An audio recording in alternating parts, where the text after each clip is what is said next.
క్రీస్తునందు ప్రియ దేవుని బిడ్డలైన మీ అందరికీ మన ప్రభువును రక్షకుడైన యేసుక్రీస్తు ప్రభువారి ఘనమైన శ్రేష్టమైన నామములో వందనములు తెలియజేస్తూ ఉన్నాము. దేవుని బిడ్డలారా, ఈ ప్రత్యేక సమయమందు పరిశుద్ధ బైబిల్ గ్రంథము నుండి ఒక మాటను ధ్యానం చేసుకుందాం.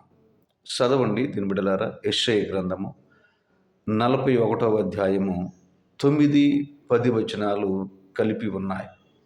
ఆ వచనాల్లో ప్రభువు నీ కొరకు నా కొరకు ప్రత్యేకంగా వాగ్దానాలు అనుగ్రహించి ఉన్నారు.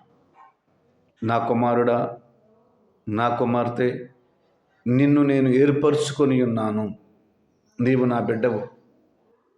నీకు సహాయము చేయుదును, నిన్ను ఆదుకొందును, నీకు మేలు చేయుదునని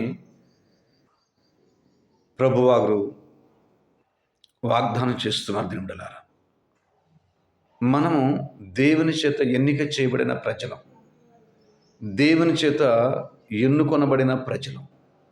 మనం దిగులు పడవద్దు, భయపడవద్దు. కొన్ని పరిస్థితులు వ్యతిరేకంగా ఉంటాయి, కొన్ని కష్టాలు వస్తాయి, కొన్ని బాధలు వస్తాయి, కన్నీరు వస్తుంది. కానీ నీ పక్షంగా ఆ కనికరమ కలిగిన దేవుడు, ఆ కృప కలిగిన దేవుడు, జాలి కలిగిన దేవుడు నీకు తోడుగా ఉన్నాడు. విశ్వాసమునకు కర్తయు దానిని కొనసాగించేవాడని యేసు వైపు నువ్వు చూడుము. నీ భారమంతా ఇట్టే తీరిపోతుంది దీని బిడలారా.